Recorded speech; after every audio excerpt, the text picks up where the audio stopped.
Hi everybody, hope you're all having a good day today so far. Today we're going to look at a number of examples of correspondences, and we're going to talk about their continuity properties, whether they're upper or lower hemicontinuous or not, and why that's so.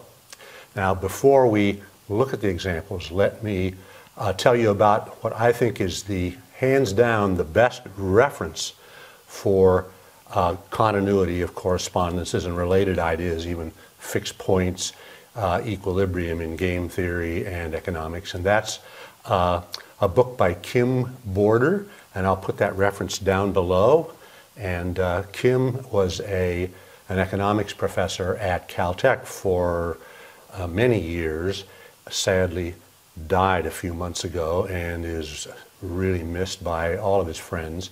But this book of his lives on, and it is hands down the best reference there is for correspondences and their continuity properties. Now, before we look at our examples, let's actually review really quickly our definition of upper and lower hemicontinuous correspondences. So we're looking at the idea of upper or lower hemicontinuity at a point in the domain, and we've used x bar for that point here.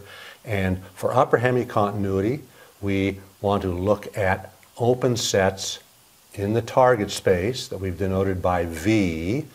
And for upper hemicontinuity, we're looking at open sets V that contain the image set at x bar as a subset.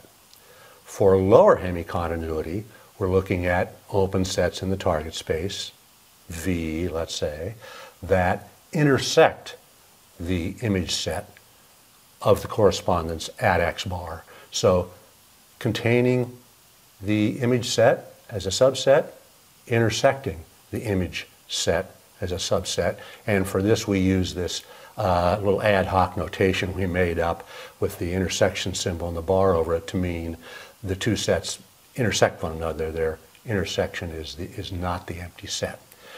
And then we developed this alternative definition of upper and lower hemicontinuity in terms of points suddenly appearing or disappearing from the image set as we move away from the given point in the domain, this x bar point in the domain. And so we say suddenly appearing or disappearing, or could be discontinuously appearing or disappearing, instantaneously appearing or disappearing.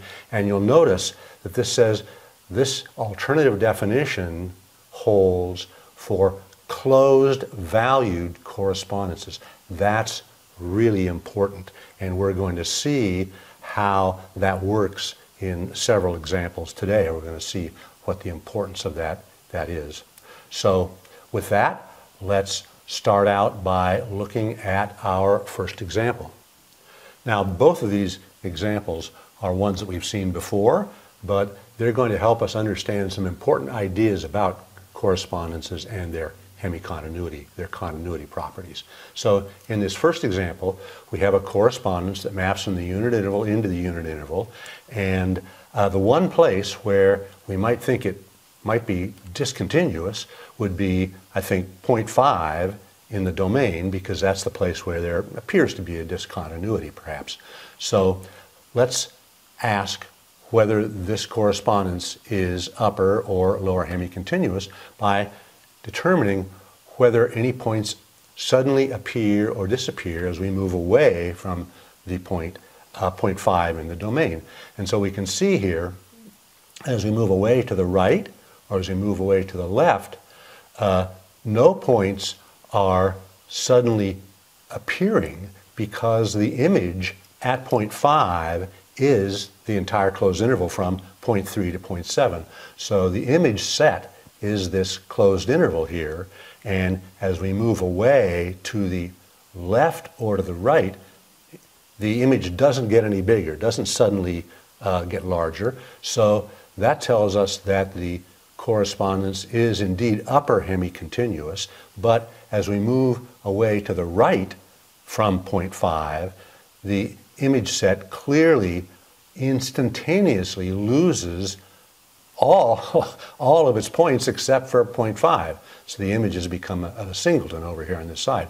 So since the correspondence loses instantaneously some points from its image set when we move away from 0.5, it's not lower hemicontinuous at 0.5. Notice too, because we're going to use this in a few moments, that this correspondence is both closed and closed valued. Closed valued meaning that the image set at every point in the domain is a closed set. It's either the singleton set 0.5 or it's the closed interval 0.3 to 0.7. And it's a closed correspondence, recall, because the graph is a closed subset of the space x cross y, more generally the domain crossed with the target space here. That's the unit interval crossed with the unit interval, i.e. the unit square. So clearly, just by looking at it, you can see that the graph is a closed subset of the unit square. So it's a closed correspondence. Now, our second example is exactly like the first example with just one exception. What we've done is at 0.5, we've changed the image set from the entire interval 0.3 to 0.7 down to just the singleton set 0.5. And now let's ask whether this correspondence is upper or lower hemicontinuous. It's clear that as we move to the right, no points are disappearing from the image set, because the image set is 0.5 here and it continues to be 0.5 over here. And moving to the left, no points disappear as well. In fact, points suddenly appear. So this correspondence is lower hemicontinuous at 0.5. No points are suddenly or instantaneously disappearing from the image set when we move away.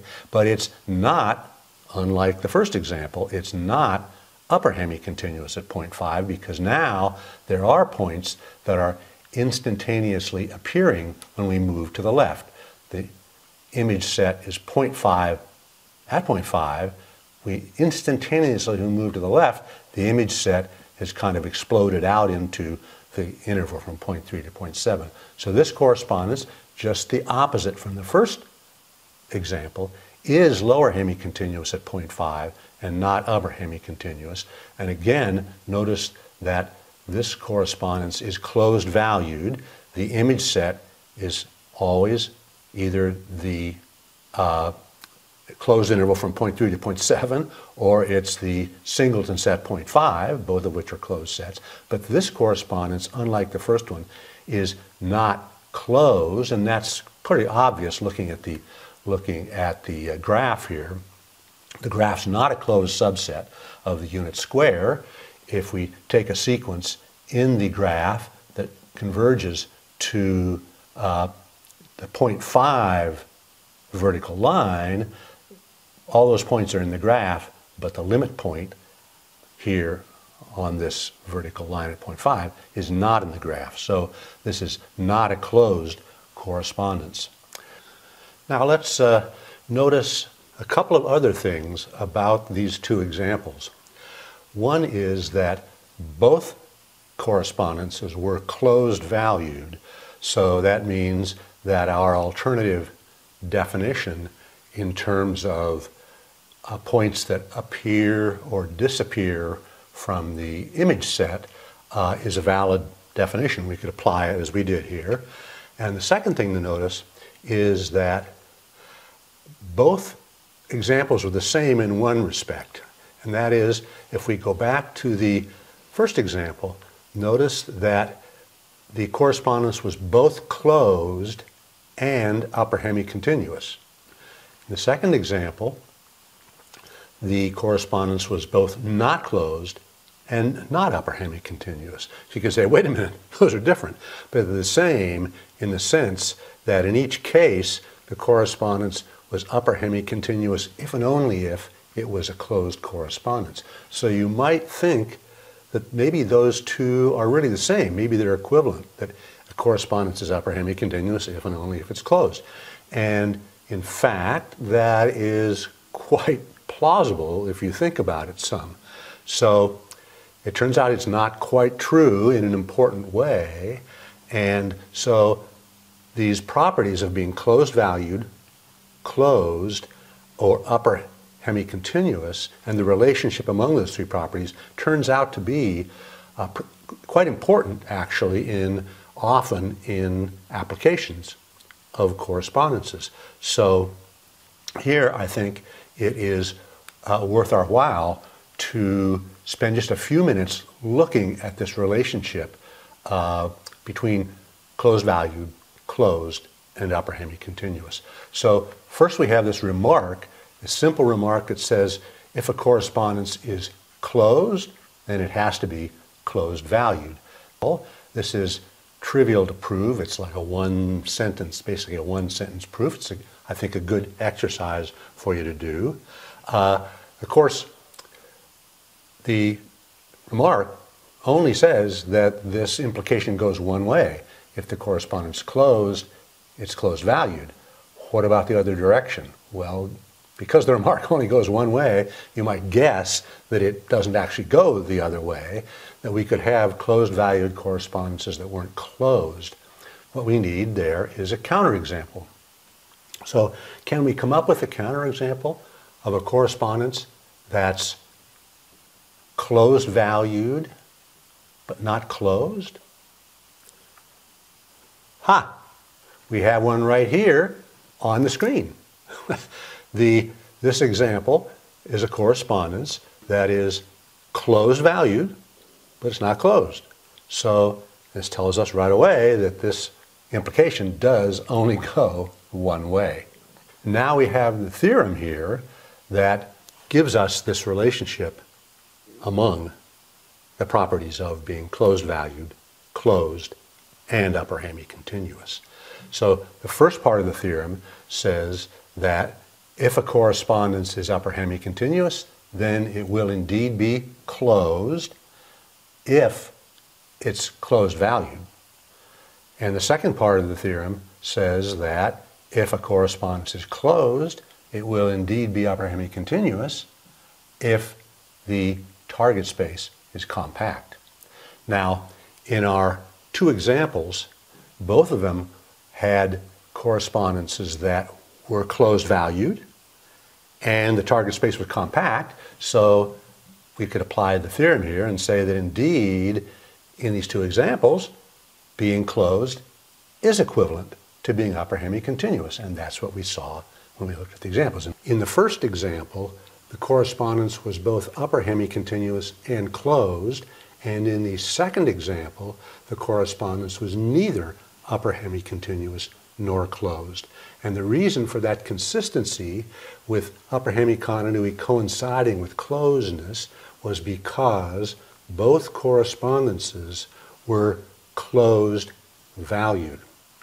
Now, here we have another example, and this is the first example of a correspondence that is not closed valued, but this is an example in which also the correspondence is now upper hemicontinuous, but it's not closed. So we don't have upper hemicontinuity coinciding with being closed, and that's again because this correspondence is not closed valued.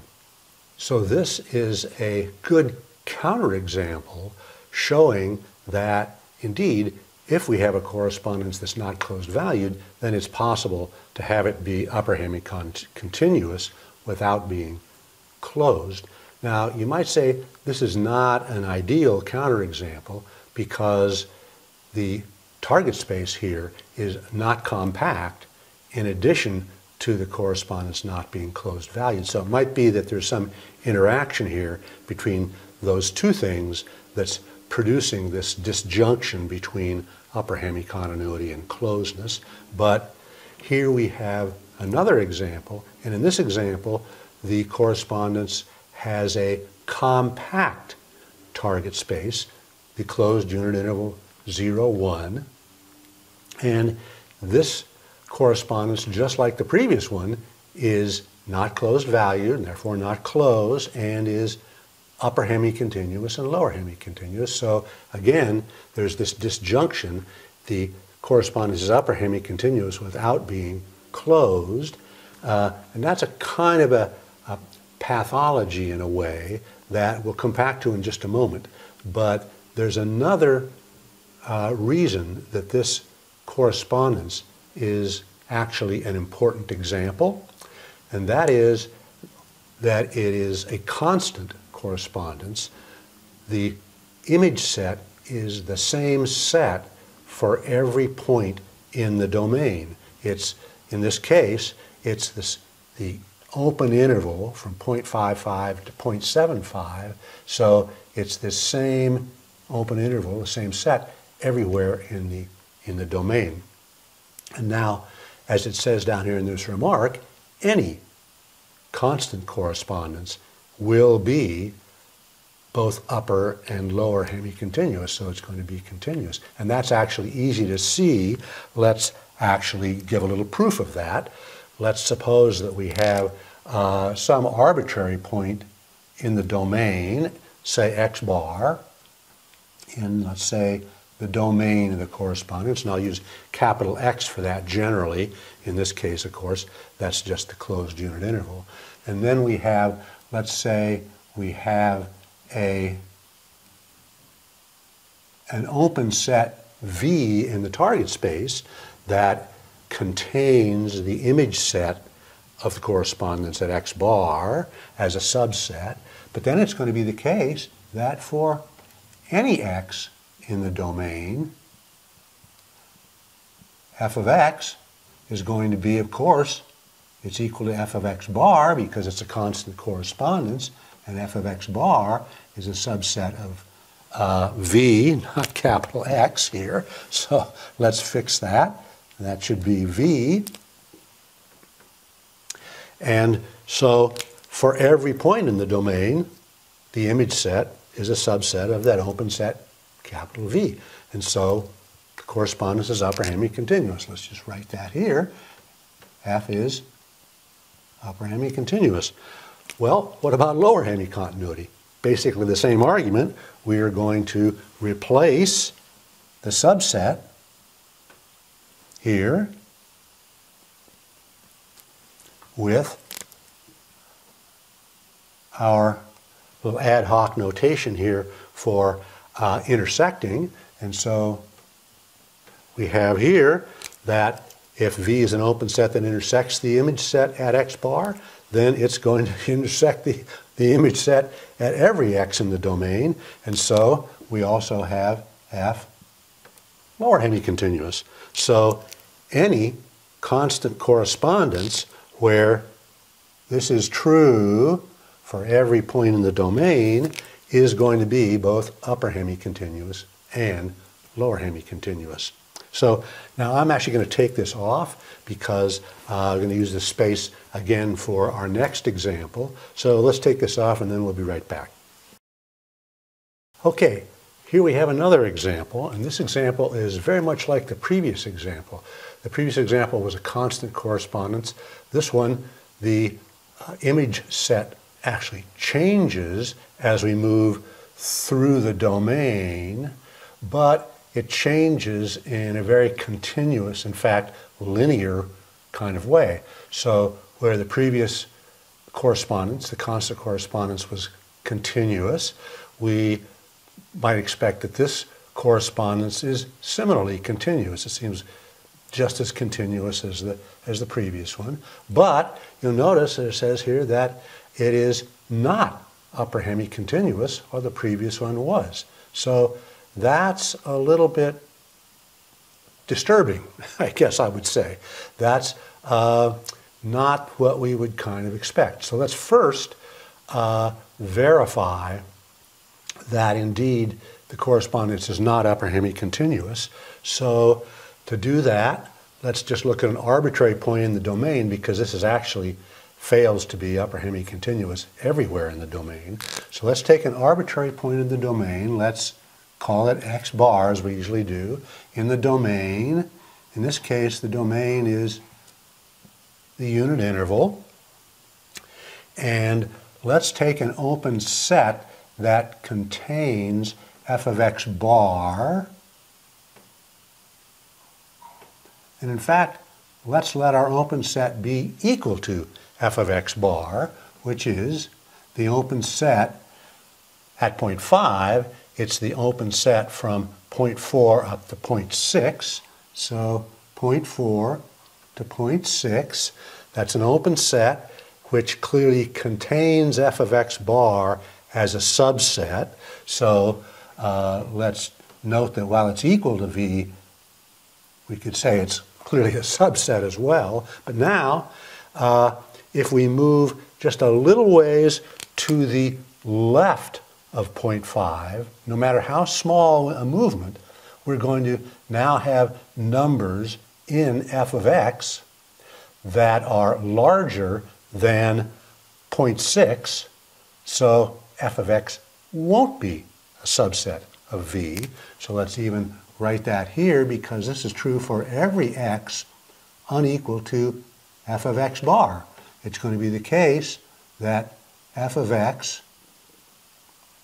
is not a subset of v, because to the left we pick up numbers that are larger than 0.6, so f of x isn't a subset, and to the right we pick up numbers that are less than 0.4.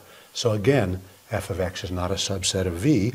Now, you could say, well, of course, we already knew that if points appear in the image, then it's not upper hemicontinuous. But first of all, notice this correspondence is not closed valued. So we really can't use that alternative definition in terms of points appearing or disappearing. And also, the points that appear as we move to the right or to the left, those points aren't really appearing discontinuously or suddenly. They're appearing quite continuously as we move up in this direction or as we move down in this direction. So, so here we have a correspondence that would intuitively appear to be continuous, but technically, according to the definition, is discontinuous in the sense that it's not upper hemicontinuous everywhere in the domain. So I think this is a really good example of something that I have mentioned several times during these lectures, and that is that definitions are something that we make up. Their definitions are not God-given, they're not immutable. We make up a definition to capture in a precise formal statement some notion that we know intuitively. And so remember, those watchwords of ours, precision and clarity. And so the whole idea of a definition is to make formally precise our intuitive notion. So here we've made up a definition, not we haven't made it up, but we have a definition of upper hemicontinuity for correspondences, and that definition actually doesn't work very well for correspondences that are not closed valued. So it doesn't really capture the notion of continuity for correspondences when the correspondence is not closed valued. So this actually has led to a kind of confusion, almost you could say something a little bit chaotic in the literature.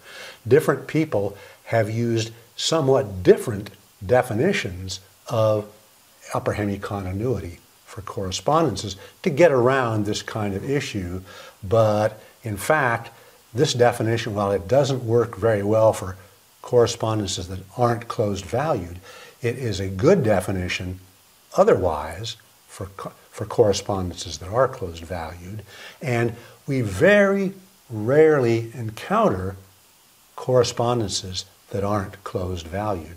So the definition that we've given is the one that almost everyone, I would say the vast majority of people, use when working with correspondences. So before going to our next example, I'm going to take this off of the screen because I think we may want to use this again, and then we'll be right back. Okay, so here's another example. This is just like the previous example, except we've taken the closure of each of the open interval image sets. Now we have closed intervals for our image sets, or if you like, we've taken the closure of the graph. And this correspondence is completely well behaved. It's closed, closed valued, both upper and lower hemicontinuous. And so it's not really much different from the previous example, except that it's now closed valued, so it's behaving a lot more in the way we'd expect. It appears to be continuous. It's both upper and lower hemicontinuous. Here we have a correspondence that is the closure of a correspondence that we saw a little earlier in this video. What I've done is I've taken the half open, half closed intervals that are the image sets for that correspondence, and I've now included 0. So I've taken the closed interval, or closed that interval, or if you like, we've taken the closure of the graph of that correspondence. I'm not going to spend much time on this example here. Just want to point out that here we have a correspondence that is completely well behaved, just like the previous one here. It is closed and therefore closed valued. It's upper and lower hemicontinuous. So it's completely well behaved, and that in spite of the fact that its target space is not compact. So that shows us that we don't have to have a compact target space to have a correspondence that's both upper hemicontinuous and closed.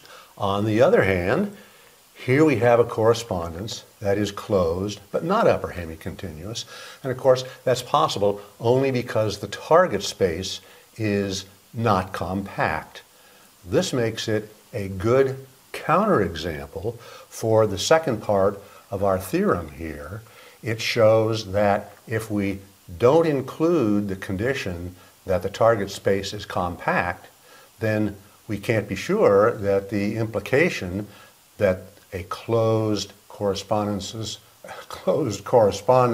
will be upper hemicontinuous, that's not necessarily going to be true. Now, you might have noticed that this correspondence is, in one sense, different from every other correspondence we've seen so far, I think, and that is that this is a singleton-valued correspondence. That means that at every point in the domain, the image set is a singleton, a set with only one element in it.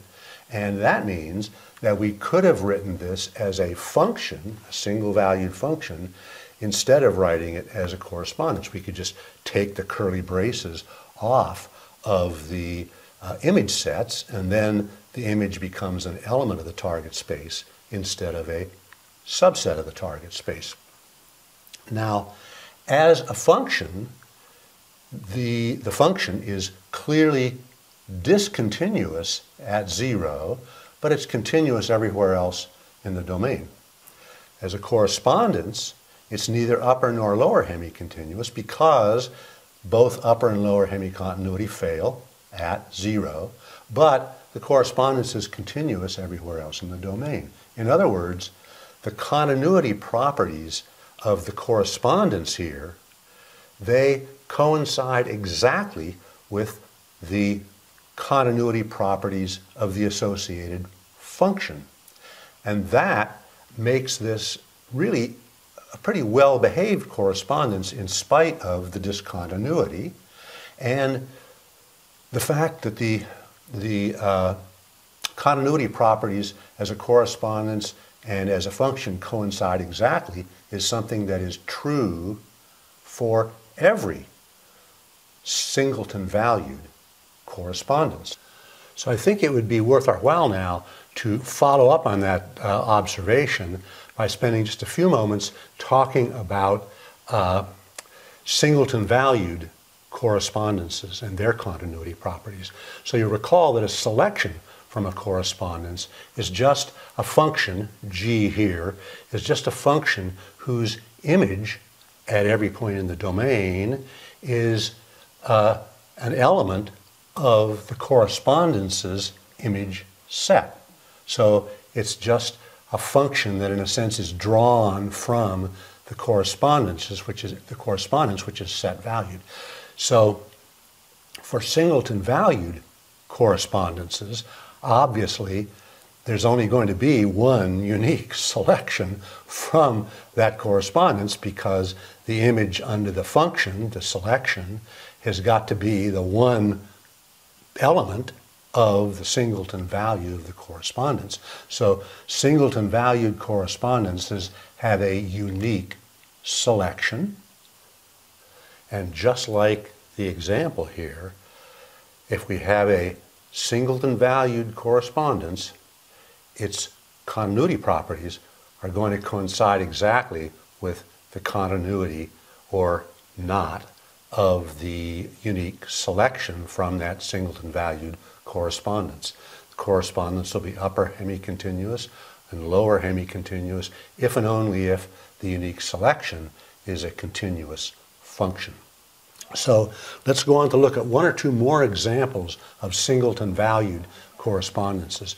Here's the same example we just saw, except that I've removed 0 from the domain, so we've gotten rid of the discontinuity over here at 0, and so now we have a singleton-valued correspondence which is obviously continuous, and the associated function, the unique selection, is a continuous function. So here's a correspondence that's not singleton-valued.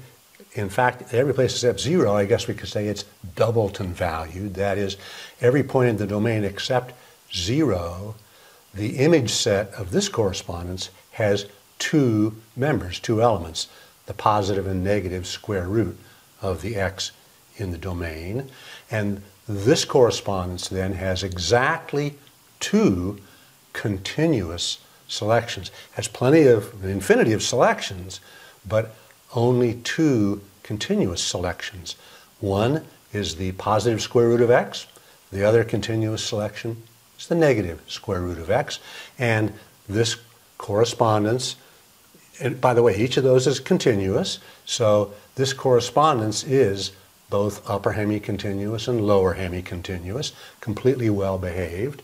And finally, let's look at this last example, which is, again, different from any example that we've seen so far, in that it is not convex valued. Now, it's not convex valued because at any point in the domain between point 4 and point 6, the image set is the union of two disjoint closed intervals, which of course is not going to be convex.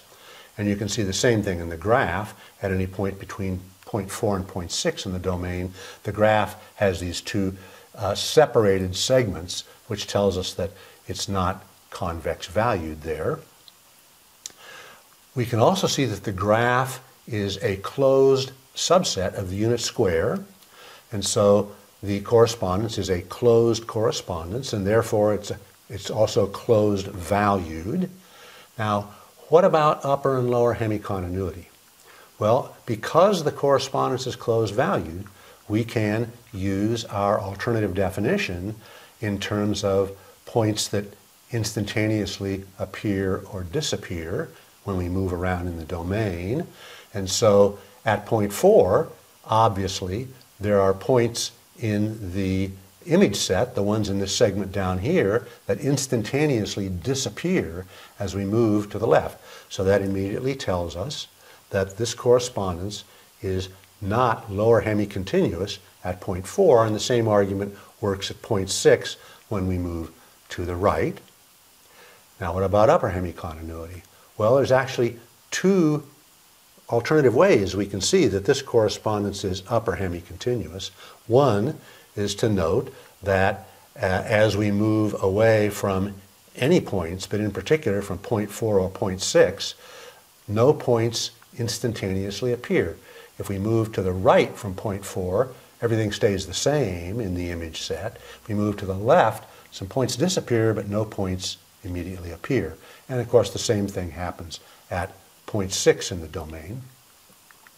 But we can also see that this correspondence is upper hemicontinuous by simply appealing to the theorem that we stated earlier, noting that this correspondence has a compact target space and it's closed valued. And so this theorem tells us then that the correspondence will be upper hemicontinuous if and only if it's closed. It's easy to see that it's closed, so we know that it's upper hemicontinuous. So now we have a pretty good set of examples of correspondences of various kinds with various properties, and we've seen why they have those different properties. And so in our next video, we're going to look at just one more example. That's the budget set correspondence in economics, a central feature of demand theory. So that's what we'll do next time. And so that's it for today. See you all next time.